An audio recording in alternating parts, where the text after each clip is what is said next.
And first of all, I got too drunk. I don't think I'd known her very long. And I remember it was a fancy dress party, and I didn't go as fancy dress, but I remember laying on the floor trying to trip people over because I was so drunk. The sort of thing that's hilarious if you're drunk. Yeah, imagine Jane going, "Oh, that's my boyfriend. I'm so proud to all her family." And then we got a cab. I got a cab journey home to her that I didn't remember. And apparently the cab driver going, "Is he all right?" Because I was going, "I'll be sick. I'll be sick." Jane, yeah, he's fine. Then I laid on the bathroom floor, and Jane timed it. It was 45 minutes. Me singing "Right by Your Side" by the Eurythmics. And then I went to bed, and apparently I got up in the middle of the night, walked around the bed, and just thought the bed was a toilet. And Jane said, "Ricky!" I went, "What?" She went, "You're pissing on me." I went, "Well, you don't need to wake me up." And then just got back to bed. You urinated on the bed? Alright, yeah. Bit of hip-hop. Oh, man alive. Hip-hop hooray! Hip-hop hooray! Oh, it's the opportunity where Steve gets to play one of his classic hip-hop tracks, something maybe you've not heard before, Rick. Can I just say, I actually slightly regret telling a story about me weeing. Yeah, well, it doesn't stop there. I'm sure there's more. I'm sure you've told me more in the past. Alright, let's get on with the hip-hop track. This is from, I need to just introduce it briefly, it's from an artist called Mad Skills, who on this record claims that he has written loads of other people's songs, which I think is true.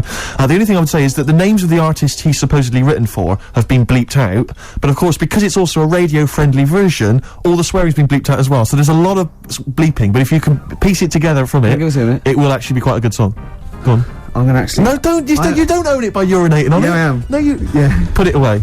Just a little dribble, that is mine now. That cost me over £5. Gorillaz rock the house on XFM 104.9, 2 o'clock, halfway through already. Ricky Gervais Show. With Steve Merchant. Yeah, telling really quite embarrassing things that I wish I hadn't now. It makes me look like some sort of mad old urinator. No, you just can't handle your drink. You can't handle your drink. No, I can. I just get rid of it in the usual way of excretion via the kidneys, down the urethra, out the end, down the sink. Sometimes a sink, sometimes a toilet, Carl. Sometimes a bed. Yes. Or your girlfriend. You know, it just, embarrassing things. I remember once, right, I used to love nature when I was about sort of 8, 9, 10. Yeah. And I remember going out with my sister and my brother and their girlfriend and boyfriend, like to become their husband and wife. And thanks for that. Yeah, you know, just keeping continuity there. Yeah.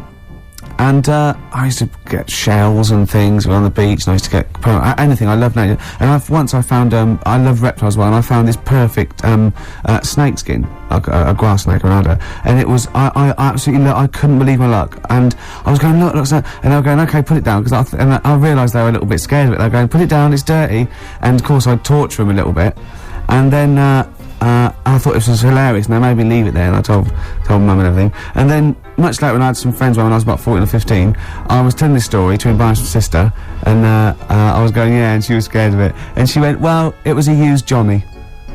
She'd waited that long to embarrass me in front of my friends. God. I'd been running round with a used Durex, thinking that this was great because they were scared of snakes, and they were going, put it down, it's dirty. No, be careful of the poison. Oh. Yeah. That's horrible. It is horrible, isn't it? Have I gone too far again? How could you not realise it was made of rubber, for goodness sake? Well, you obviously didn't know anything about nature. Well, I used to love nature, me. Yeah. What's the difference between some skin and then this rubber Johnny? Now be careful of the Johnny snake. Yeah. Their little poppy head and their poison that... Oh, dear. I always remember there was this kid who lived near me once, and this bird got run over, and he said, I can save it, and he kissed it. Because he thought he could give it the he thought he could give it the kiss of life. I thought you meant it was a girl. No. It got run over. And he kissed it.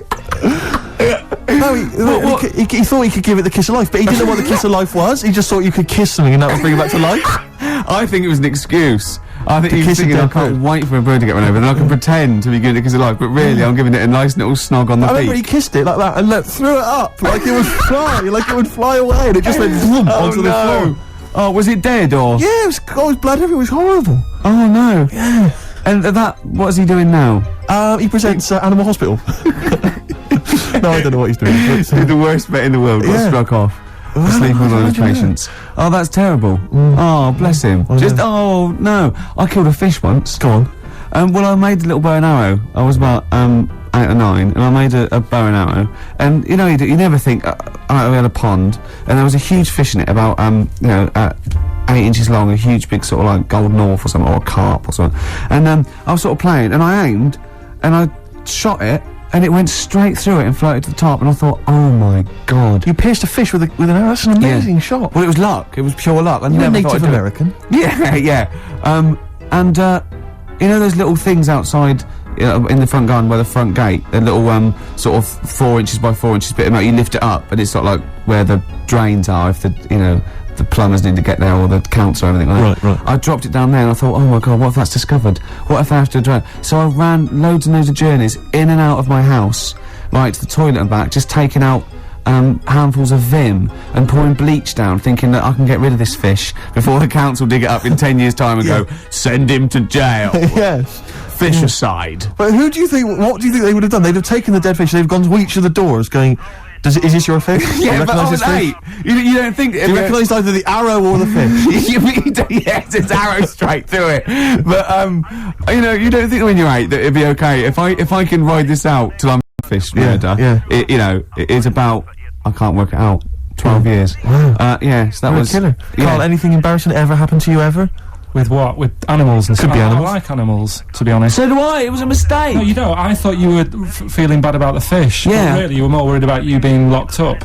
Well, I felt bad. There was both the law and the moral side of fish death. I mean, we kill fish all the time, just not usually with a bow and arrow in a back garden in Whitley. Often the supermarket can lend a hand with that. I used to sell mackerel.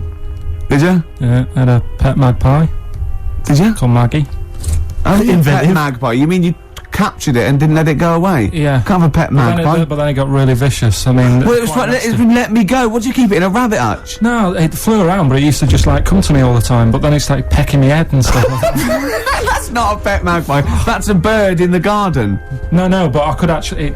I could hold it and stuff. It wasn't scared of me, and it knew it was me. It used to come down from, like, the top... It hated you, that's why it wanted to peck you. Is that... And the other thing, I always remember being younger and, like, walking through the woods to school with my mum. And I was chasing a butterfly, and she said, oh, don't do that, Carl. And I said, why? She said, because they only live a day. I said, oh, alright, I'll get a dead one in the morning. That's genius. That's great, that's quick thinking, isn't it? Oh. No, that's sweet. Let's play a song. Wu-Tang Clan and Gravel Pit, we love that, don't we? I love it, yeah. Yeah, It's brilliant. Right. We're talking about embarrassing stories and stuff, and I don't know if I've told this on this radio before. Have I told you, Carl? I'm not sure. But this was when I was working at the BBC. This is not even long ago, and I'd moved to London, and I was fairly new in London. And I was working at the BBC, and I had this BBC hire car, and I've never told it. If there's anyone listening who works for the BBC, I don't know if I can still get in trouble for it. But this BBC hire car, and it was like I'd been ferrying kind of actors and people and production people around all day in this car. And I was driving back, it was quite late, it was about sort of 7 or 8, and I was driving back, and I pulled in to get some petrol to fill up the car every day. And I went into this garage to fill up some petrol, and I was there, and two blokes came in a white van, right? They sort of pulled into the forecourt, and I was filling up the car, and they went, hey, do you want to buy a couple of speakers? And I said, yes, I do. Yeah. Because, to tell you the reason, it was like I was so flattered that they thought I'd be the kind of bloke who would A, need some kind of classy speakers, and B, would like to buy them on the sly. Do you know what I mean? Yeah. I thought, they like the They've fact seen me, they've seen I look a bit of a hustler. Exactly. Yeah. I'm a street sort of guy, you can see by the way I use my walk. Exactly. So I couldn't believe my luck. So they drove behind the garage, the little sort of garage bit at the back, and I went round there, sort of casually went round there, sort of locked the car, went round there. He went, open the back, you had these speakers in there. I said, are you sure these aren't knocked off, mate? He went, no. We work for Dixon's. This is a story he spun me. We work for Dixon's, right? And we're delivery men, and if we make a delivery and the person's not there to sign for the goods, then we have to bring them back to the warehouse. But if we can sell them on the way back, then that's really good for Dixon's. Dixon's must love that. And instead of thinking, are you sure some kind of troubleshooter didn't... I mean, did someone go into Dixon's and go, you're not getting in the garage forecourt market? Jones. Exactly. Get a couple of lads in a white van. Exactly. Yeah. So anyway, so I sort of bought this story, and I was a little bit dubious, and I went, right, let me hear them then. And he wired them up to the car stereo, and boom, boom, boom, they're playing. So it was some groovy hip-hop. I was thinking, great, these guys know what I'm into. Yeah. And he's giving me the talk and stuff. And, I said, I'm a bit worried these are knocked off. He went, no, listen, we got a bloke at Dixon's who can confirm this is fine, right? Phone him up, use my mobile, right? And quote this reference number, right? So I phone out, and I goes, I go, hi, some guys here in a garage forecourt trying to sell me some speakers. Just wanted to check. He went, it's fine.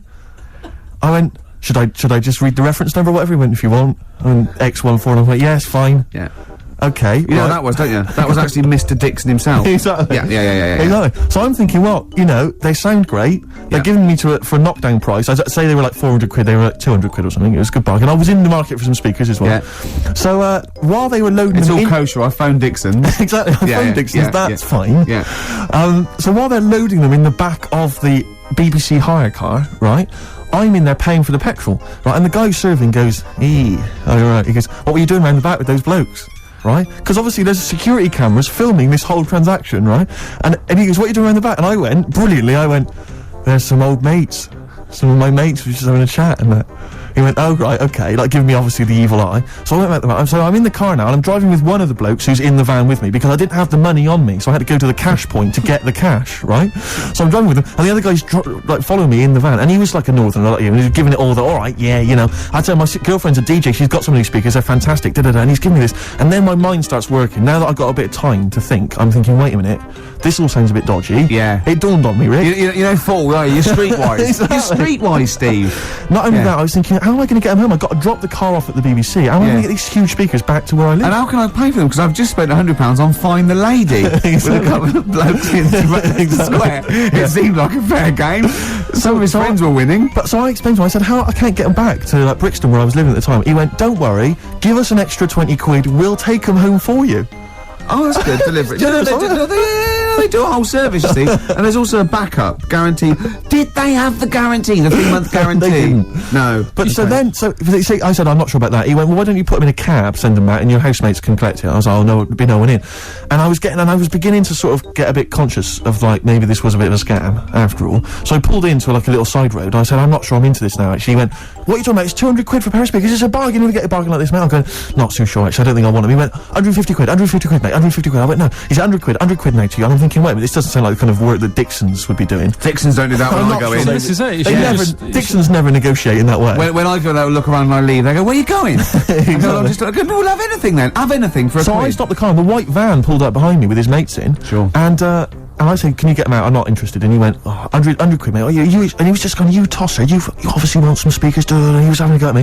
So I was carrying the speakers out and putting them back in the white van, and he was just shouting at me, he was going, 70 quid, I was like, 70 quid from 200? This is ludicrous. You realise that wasn't Dixon's policy then. Exactly. They don't usually shout you tosser as you leave the you leave the shop and walk down Camden High Street. They're not usually shouting you tosser. You should have took the offer of like the monthly payments they've got on at the moment.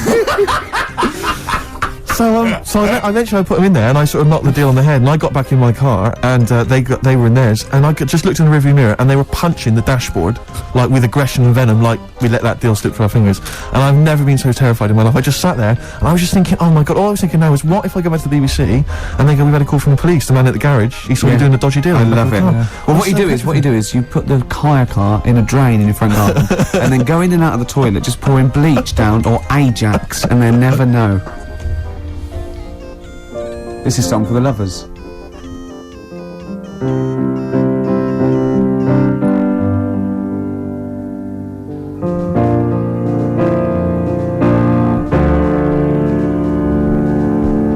My life is changing in so many ways. I don't know who to trust anymore. There's a shadow running through my days, like a beggar going from door to door. I was thinking that maybe I'd get a maid, find a place nearby for her to stay, just someone to keep my house clean, fix my meals and go away. A maid.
Lovely song there, Song for the Lovers, Absolutely. Neil Young, Man Needs a Maid Off the Harvest album. What a beautiful song that is. Beautiful strings, Yep. and everything.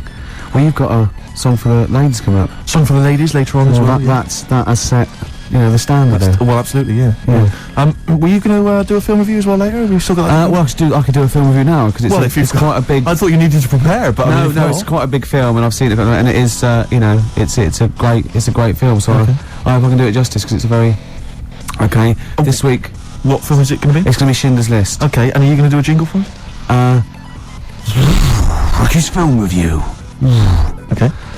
This is a film by Steven Spielberg. Yes. And because it's in olden times, it's all black and white and that, except a coat that's red. I don't know what happened there. Anyway, it's about a bloke who's called Schindler, and because there were so many people we wanted to save, he had to make a list to get organised, and he tried to save as many as he could. And he made him sort of not make the bullets properly on purpose because and in the end they gave him a ring. It's the same bloke who made E.T. Okay. Your review of Schindler's List. Yeah. And as ever, a mark out of 10, please. 9, it was brilliant. You really enjoyed it? Yeah. Okay. Did the fact that it was 3 hours long bother you? No. No? Quite like No. that? Okay. Watched some of it on fast forward. Okay. Carl, have you seen Schindler's List? No, I'm surprised they managed to get all that in 3 hours. Amazing, isn't it? Would that encourage you to see the film? Definitely. Yeah. Okay, what would you give it a mark out of 10? 9. You'd give it 9 as well? Okay, I'll tell you, it was just a mistake, apparently. Apparently, yeah, probably just couldn't get all the colour out of it. As I said before, if you've got a film that you'd like to have reviewed by Ricky Gervais, then email us, ricky.gervais@xfm.co.uk, and I'm sure he can, Or even work his magic. not just like the people, but what about the ones who make the films? Like, the ones that actually make the film. What are they called? Hollywood. Yes. If they want me to do one for that coming out to sort of give it a little bit of a boost. You saw me give away the tickets, that was selling. Yeah. So, we can sell your product, and we make it look like it's all editorial, but really, if there's a little bit of money involved, I can probably give it a 9 out of 10 instead of 4 or something. Rick, would you do that without having seen the film? Yeah. That's fine, because they could just tell you what was coming up, and then If they said this, give us a good review and here's 20 quid. Yeah. If they go, there's no money in it, I'll probably give it a bad Well, let's review, just to be try honest. that. Rick, can I just try that now? Because I mean, a lot of people listening won't be necessarily convinced. Lord of the Rings. Let's imagine I've paid you now to review the forthcoming film Lord of the Okay. Rings. What do you make of it? This is a